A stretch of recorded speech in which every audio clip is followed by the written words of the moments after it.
RBI ने वर्ष 2005 से पहले जारी सभी करेंसी नोट वापस लेने की घोषणा की। 31 मार्च 2014 के बाद ऐसे नोटों की वापसी का काम शुरू हो जाएगा। केंद्रीय बैंक ने कहा कि जिन नोटों पर छपाई का वर्ष नहीं है उन्हें वापस किया जाएगा। दिल्ली के कानून मंत्री सोमनाथ भारती पर दबाव बढ़ता जा रहा है। मामला आधी रात को एक घर में छापेमारी के दौरान अफ्रीकी महिला पर कथित हमले का है। महिला ने सोमनाथ भारती की पहचान करते हुए कहा है कि उनकी अगुवाई में लोगों ने हमला किया। आम आदमी पार्टी सरकार को समर्थन दे रही कांग्रेस ने सोमनाथ भारती को तुरंत गिरफ्तार करने और हटाने की मांग की है। इस मांग को लेकर कांग्रेस नेता उपराज्यपाल से भी मिलेंगे। भाजपा ने भी भारती के खिलाफ कार्रवाई की मांग की है। आम आदमी पार्टी ने किया है भारती का बचाव। दिल्ली के कानून मंत्री सोमनाथ भारती ने कहा है कि दिल्ली महिला आयोग से उन्हें अभी कोई नोटिस नहीं मिला है, जबकि महिला आयोग ने कहा है कि भारती को आयोग के समक्ष पेश ही नहीं हुए। आयोग भारती को एसएचओ के जरिए फिर सम्मन भेजेगा। अमेठी दौरे पर गए कांग्रेस उपाध्यक्ष राहुल गांधी ने विपक्ष पर अप्रत्यक्ष निशाना साधा है। उन्होंने कहा कि अमेठी में काफी काम किया गया है और वे कथनी के बजाय करनी में विश्वास करते हैं।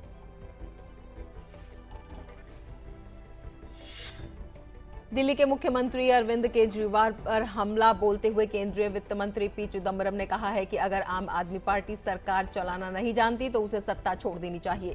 चिदम्बरम ने कहा कि सड़कों पर 2 दिन तक धरना देना प्रशासन नहीं है।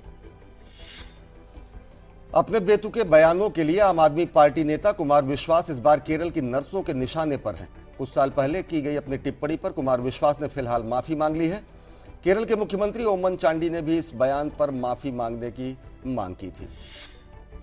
अभिनेत्री जिया खान की मां ने कहा है कि अपनी बेटी की मौत के मामले में सीबीआई जांच कराने को लेकर वे बंबई उच्च न्यायालय जाएंगी। मामले में मुंबई पुलिस अभिनेता सूरज पंचोली के खिलाफ खुदकुशी के लिए कथित रूप से उकसाने का मामला दर्ज कर चुकी है।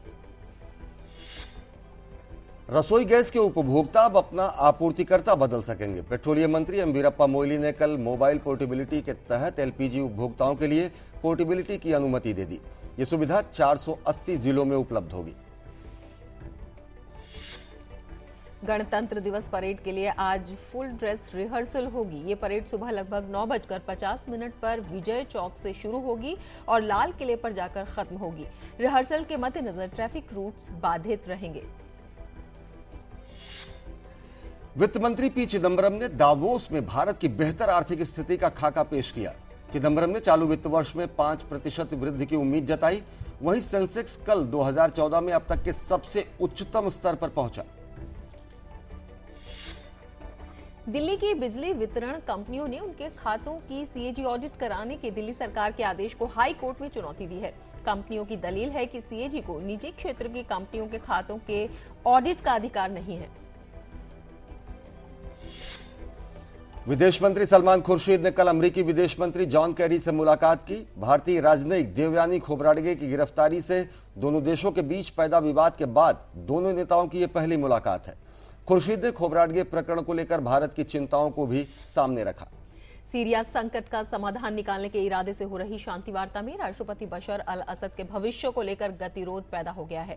वार्ता के दौरान दोनों पक्षों में तीखी नोकझोंक हुई, जिससे इस वार्ता के पूरी तरह शुरू होने से पहले ही विफल होने का खतरा भी मंडराने लगा है। थाईलैंड में सरकार समर्थक एक प्रमुख नेता को कल बैंकॉक में गोली मारकर घायल कर दिया गया, जिससे देश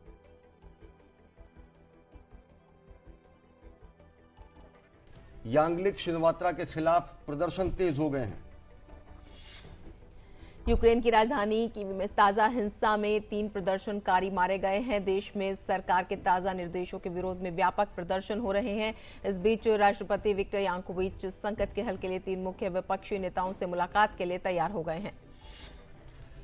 उत्तर भारत में मैदानी इलाकों में कल दिन भर बूंदाबांदी होती रही। हालांकि तापमान में भी बढ़ोतरी दर्ज की गई। कश्मीर में भारी हिमपात से जनजीवन पर विपरीत असर पड़ा है। जम्मू श्रीनगर हाईवे बंद है। दिल्ली में भी लोगों को कड़ाके की ठंड से दो चार होना पड़ रहा है। हैमिल्टन में दूसरे एक दिवसीय मैच में न्यूजीलैंड ने भारत को 15 रन से हराया। सीरीज में बनाई 2-0 की बढ़त। इस हार के साथ टीम इंडिया ने गंवाया नंबर 1 का ताज। 1 अंक के फासले के साथ ऑस्ट्रेलिया शीर्ष पर पहुंची। रोजर फेडरर एंडी मरे को हराकर ऑस्ट्रेलियन ओपन के सेमीफाइनल में पहुंच गए हैं। सेमीफाइनल में उनका मुकाबला राफेल नडाल से होगा। वहीं महिला वर्ग में गत विजेता विक्टोरिया अजारेंका को हराकर रेडवांस्का अंतिम 4 में पहुंच गई हैं।